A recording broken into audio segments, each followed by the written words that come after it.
Hello connectors, आज से हम एक नई सीरीज स्टार्ट कर रहे हैं जिसमें हम कॉन्स्टिट्यूशन ऑफ इंडिया के बारे में पढ़ेंगे। कॉन्स्टिट्यूशन ऑफ इंडिया के जितने भी आर्टिकल्स हैं, जितने भी पार्ट हैं और शेड्यूल हैं, उन सभी के बारे में अब हम इन सीरीज़ में पढ़ेंगे। कॉन्स्टिट्यूशन ऑफ इंडिया 26 नवंबर 1949 को बनकर कंप्लीट हुआ था, जबकि कम्प्लीटली इन्फोर्स 26 जनवरी 1950 को हुआ था। 26 नवंबर 1949 को 14 आर्टिकल कॉन्स्टिट्यूशन ऑफ इंडिया के इन्फोर्स हो गए थे और तब से वो इन द रोल प्ले हो रहे थे। बाकी complete enforcement constitution of India का 26 जनवरी 1950 से हुआ था। ये क्वेश्चन जुडिशरी में पूछा जा चुका है कि कितने आर्टिकल्स ऐसे हैं कॉन्स्टिट्यूशन ऑफ इंडिया के जो 26 नवंबर 1949 से इन्फोर्स हुए थे। तो जस्ट रिमेंबर दैट कि 14 ऐसे आर्टिकल हैं जो 26 जनवरी यानी from the date of enforcement of the partially enforcement of the constitution of India role में आ गए थे। ओके, सो जैसे सारे बेयर एक्ट्स को, मतलब जैसे समझिए, जैसे स्टैट्यूटरी एक्ट हैं हमारे, जैसे हमारा इंडियन पिनल कोड है, तो हम इंडियन पिनल कोड को इंडियन पिनल कोड ही क्यों कहते हैं? क्योंकि हर चीज़ को, हर एक्ट को अपना एक नाम दिया गया है। पर वो नाम उसे क्यों दिया गया है, ये बात कहाँ लिखी है? तो अप्रॉक्सीमेटली सभी स्टैट्यूटरी एक्ट्स के सेक्शन 1 ये बात कहता है कि ये कोड उसके स्पेसिफिक नाम से जाना जाएगा। जैसे इंडियन पिनल कोड का सेक्शन 1 बताता है कि this code shall be called as a Indian penal code. So similarly ही कॉन्स्टिट्यूशन ऑफ इंडिया को कॉन्स्टिट्यूशन ऑफ इंडिया क्यों कहते हैं, उसका नाम कॉन्स्टिट्यूशन ऑफ इंडिया क्यों है, ये बात article 393 of constitution of India बताता है। तो कुछ भी जानने से पहले ये जानना ज़रूरी होता है कि उसका स्टार्टिंग कहाँ से होती है किसी भी एक्ट की। और हम तो grand norm of our democracy पढ़ने जा रहे हैं, मतलब constitution of India is the grand norm and all other statutory articles और all other statutory bare acts are the norm of this grand norm. Means constitution of India is the supreme law of land. Okay, so start करते हैं। Constitution of India में it contains originally 395 articles. Originally इसमें 395 articles हैं और अभी भी 395 articles ही हैं, but amend किया जाता है, तो सेवरल अमेंडमेंट्स हुए हैं, तो अमेंडमेंट्स के बाद आर्टिकल ऐड किए जाते हैं, बट इनकी जो टोटल कैलकुलेशन नंबर है वो नहीं हटाया गया है। आर्टिकल ऐड किए जाएंगे, जैसे कि 39A 39B ऐड कर दिया गया, 50 हमारी फंडामेंटल ड्यूटीज़ ऐड कर दी गई 51A से, तो इस तरीके से ऐड किया गया है। पर ओरिजिनल आर्टिकल 395 थे, 22 पार्ट थे और अब 12 शेड्यूल हैं। पहले ओरिजिनली 8 शेड्यूल थे, 4 शेड्यूल बाद में ऐड किए गए हैं अमेंडमेंट से। जब मैं बताऊंगी आपको कि कौन सा अमेंडमेंट में कौन सा शेड्यूल ऐड किया गया है। Okay, I wrote it here that कि 14 articles came into force on 26 November 1949 means 26 November 1949 को जब हमारा कॉन्स्टिट्यूशन बनकर तैयार हो गया था, तब 14 आर्टिकल इन्फोर्समेंट में फोर्स में आ गए थे। Rest enforced on 26 January 1950. Okay, the Constitution of India is partially federal and partially unitary. It means it is a federal in form and unitary in spirit. ये क्वेश्चन मैंने यहाँ पे लिखा हुआ है, जैसे कि ये क्वेश्चन HGS 2011 UPPCS CS 1997 में पूछा जा चुका है। So these are the very important some lines or some statements said by the different judges in the different landmark cases. Those are very important. So one need to be very clear on these topics, or especially on these points.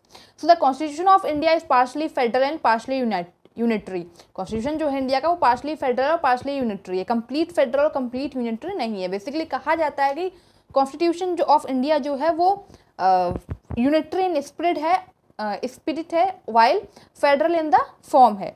यानी Constitution of India is federal with strong union. So, the Indian Constitution is a written constitution largely based on the Government of India Act 1935. Means Government of India Act को kind of mini constitution भी कहते हैं, और mini constitution 42nd Amendment Act 1972 को भी कहते हैं। जो 42nd अमेंडमेंट हुआ था उसको भी मिनी एक्ट कहते हैं, क्योंकि उसमें बहुत सारे अमेंडमेंट हुए थे कॉन्स्टिट्यूशन ऑफ इंडिया में, बहुत सारी बातें कही हैं सुप्रीम कोर्ट ने। सो आप अगर कभी उसे पढ़ेंगे 42nd अमेंडमेंट को, then you get to know कि वो लगभग मिनी कॉन्स्टिट्यूशन है। So Indian constitution written constitution है, well known, world largest written constitution of the world है। ये बेसिकली बेस्ड है गवर्नमेंट ऑफ इंडिया 1935 पर।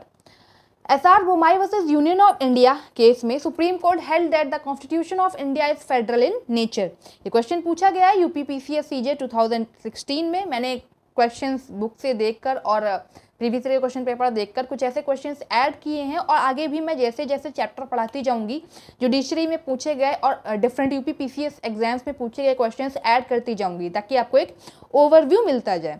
तो SR Bommai versus union of India ये एक बहुत ही इंपॉर्टेंट जजमेंट है, जैसे Keshavananda Bharati versus state of Karnataka एक बहुत ही इंपॉर्टेंट जजमेंट है। आप उसको किसी भी चीज़ में ऐड कर सकते हो, उसमें सारी चीज़ें डिस्कस की गई कॉन्स्टिट्यूशन की ऑलमोस्ट। तो SR Bommai versus union of India भी एक बहुत इंपॉर्टेंट जजमेंट है। इसमें सुप्रीम कोर्ट ने हेल्ड किया है कि कॉन्स्टिट्यूशन का नेचर कैसा है। सुप्रीम कोर्ट ने इसने कहा है कि कॉन्स्टिट्यूशन ऑफ इंडिया जो है वो फेडरल नेचर में है। And state of West Bengal versus union of India में supreme court held that the state do not enjoy sovereignty under the Indian constitution as it does not provide for a federal character in the strict sense. Means sovereign state जो है Indian constitution में sovereignty enjoy नहीं करता है। Means India में single citizenship चलती है, dual citizenship नहीं चलती। मीन्स स्टेट जो है वो सॉवरेनिटी इंजॉय नहीं करता। एक बार अगर कोई स्टेट इंडिया में मर्ज हो जाता है, इंडिया के अंदर आ जाता है, तो वो अपनी विल से इंडिया से बाहर नहीं जा सकता, मीन्स जा ही नहीं सकता एक्चुअली। और Indian constitution is not truly federal in nature as I said. ये भी क्वेश्चन यूपीपीसीएस 2003 एंड 2006 में पूछा गया था। Means now move on. The basic characteristics of a federal constitution is that the constitution is written and provide for separation of power. Means ये भी question पूछा जा चुका है कि कॉन्स्टिट्यूशन जो फेडरल कॉन्स्टिट्यूशन है हमारा, या कोई भी फेडरल कॉन्स्टिट्यूशन जो होता है उसकी बेसिक कैरेक्टरिस्टिक क्या होती है। तो जो फेडरल कॉन्स्टिट्यूशन होता है उसकी बेसिक कैरेक्टरिस्टिक्स होती है कि it has to be written and provide separation of power separation of powers को देता है। Now I read some questions asked in different judicial examination for your welfare. So okay,